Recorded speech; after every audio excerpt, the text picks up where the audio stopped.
I'm David, 28 years old, and I work as a freelance programmer.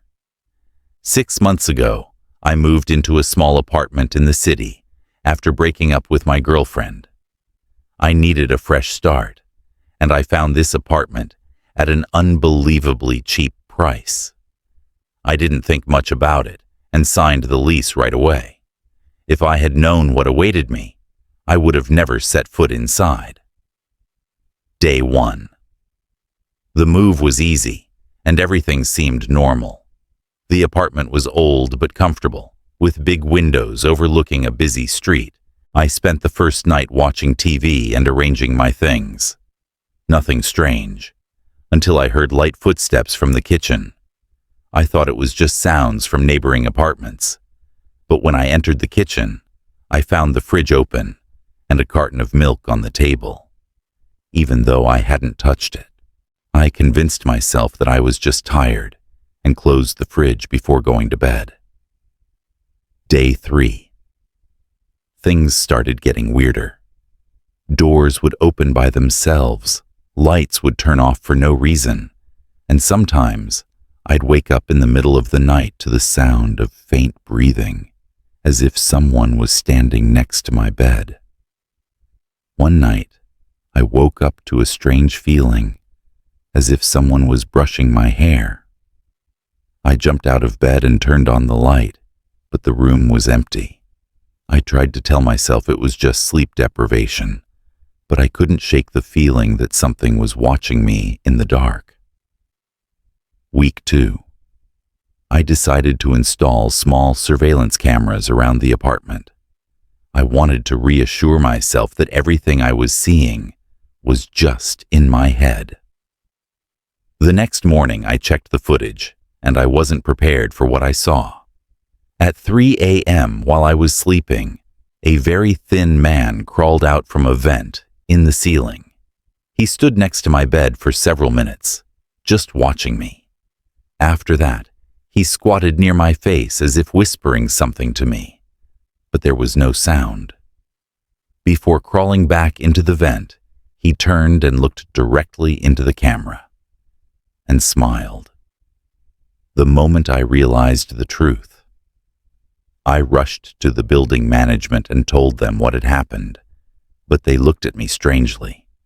Then the manager calmly said, "You're not the first to complain, but you're the only one still alive." I never went back to the apartment. I left everything there and didn't even dare return to get my things. But ever since that day, wherever I go, I still feel like someone is watching me. Maybe I didn't move into that place. Maybe it moved in with me. It was in 2021, when I was still in high school in England, before I moved to the United States that year. I met a girl. Let's call her Talia. We started getting close right away, becoming best friends, and before long, we were dating. Things were great. We spent every day together, texting constantly, sneaking kisses between classes, just like any high school couple. At one point, I thought I might even marry this girl one day. That's how serious our relationship felt. One Sunday night, we had just finished watching a movie together. We held hands and talked all the way to her house, laughing and joking as we always did. When we arrived at her house, we hugged, exchanged a kiss, and said goodnight. She laughed, waved, and went inside. I called an Uber and headed home, excited to see her the next day at school. It didn't matter if we were apart for an hour or a minute. I always missed her. I didn't know that would be the last normal moment we would share together. The next morning, I went through my usual routine. Woke up, had breakfast, brushed my teeth, got dressed, and rode my bike to school. I didn't check my phone that morning, which turned out to be a big mistake. I arrived at school early, and everything seemed normal. Then, before my first class started, the school lockdown siren went off. Lockdown drills weren't unusual, but this time it felt different. It lasted only 11 minutes before the principal came over the intercom to tell us everything was okay. It was odd. If there was a real threat, shouldn't it have lasted longer? And if it was just a drill, why didn't they tell us beforehand?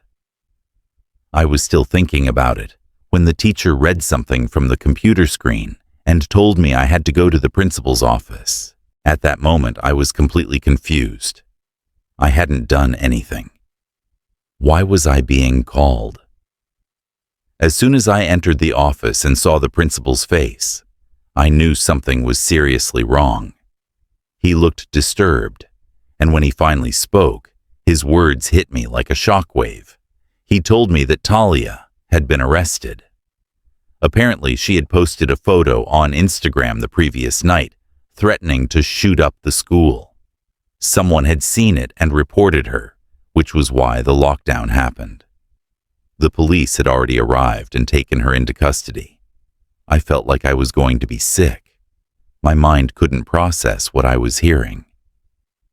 Talia, the girl I loved, the one I had just kissed the night before.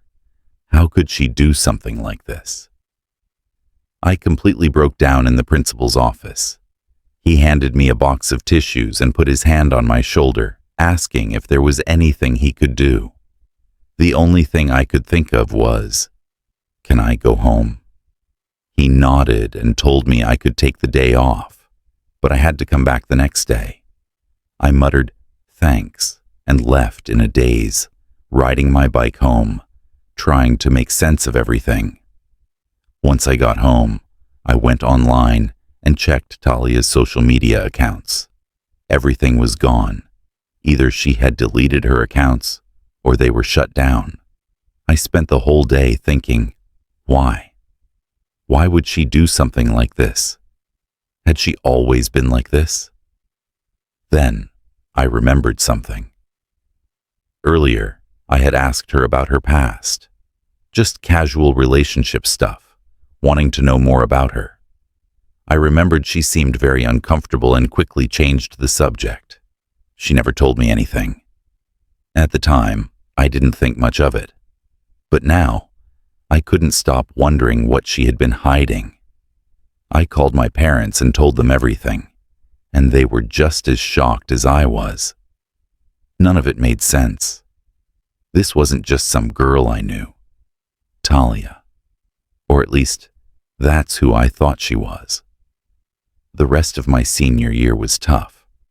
I had to go back to school the next day, knowing that if someone hadn't reported her, that might have been the day she carried out her plan. I started seeing a therapist because my mental health had been seriously affected.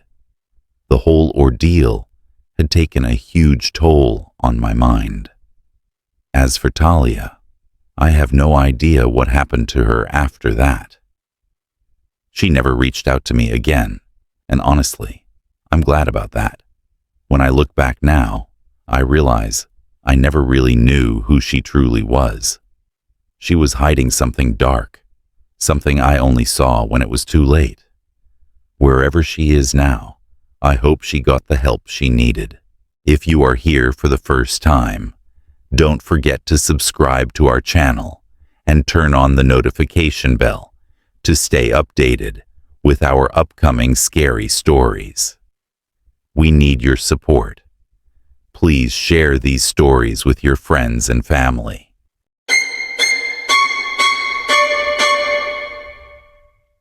It was several years ago, but the memory is still etched into my mind as if it happened yesterday.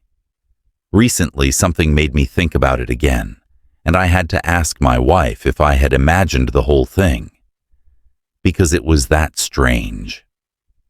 But no, she remembered everything exactly the same way. It was an unbearably hot night, with temperatures close to 100 degrees Fahrenheit, even though the sun had been down for hours. My wife and I were driving down a quiet road, just north of the Mexican border, a stretch we drove almost daily. The road was familiar, but that night, something felt off, in a way I couldn't quite explain.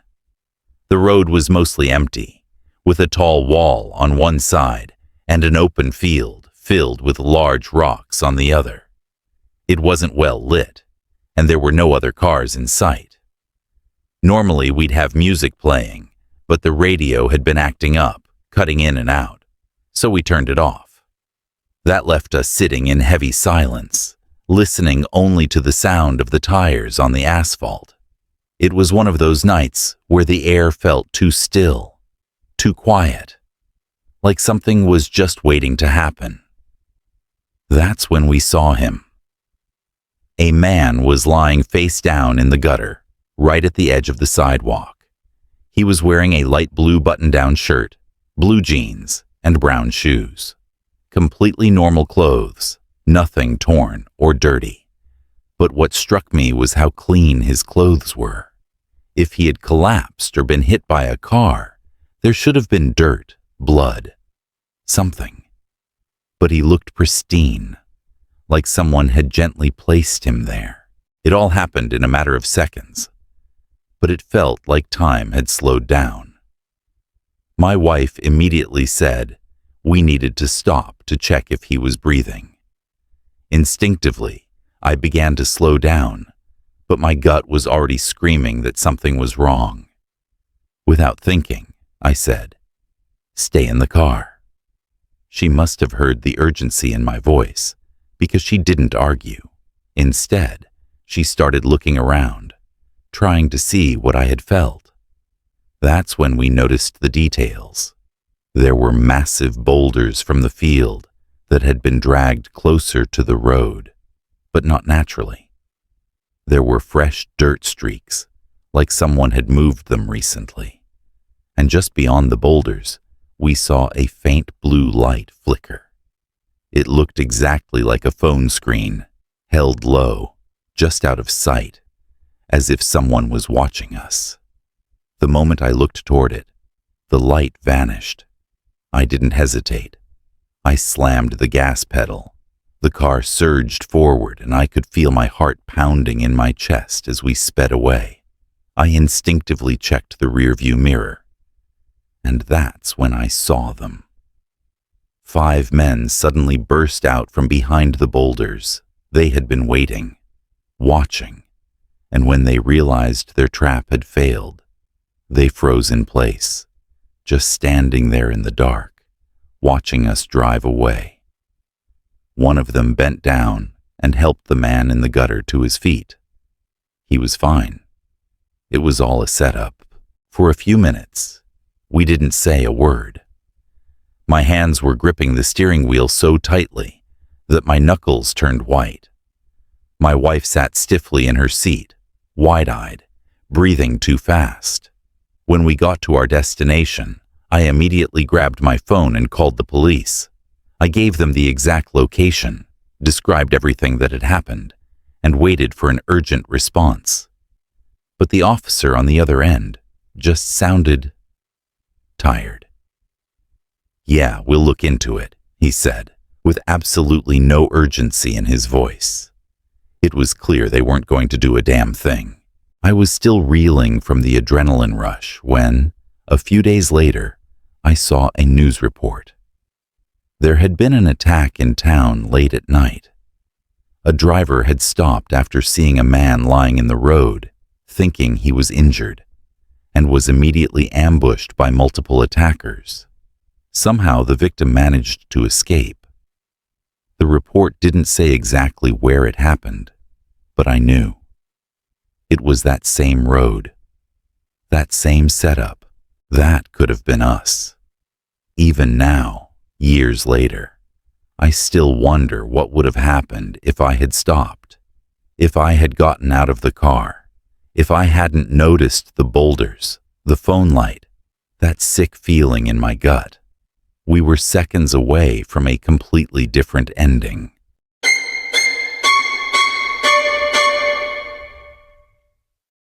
Hi, my name is Jason Wheeler. I'm 34 years old, and I used to work as a maintenance engineer in Chicago. About a year ago, I got promoted, and the company offered to relocate me to a small branch in a quiet little town up north in Minnesota called Elk Hollow. I had just gotten married, and we thought it was the perfect chance to start a peaceful new life, far from the chaos and rush of the city.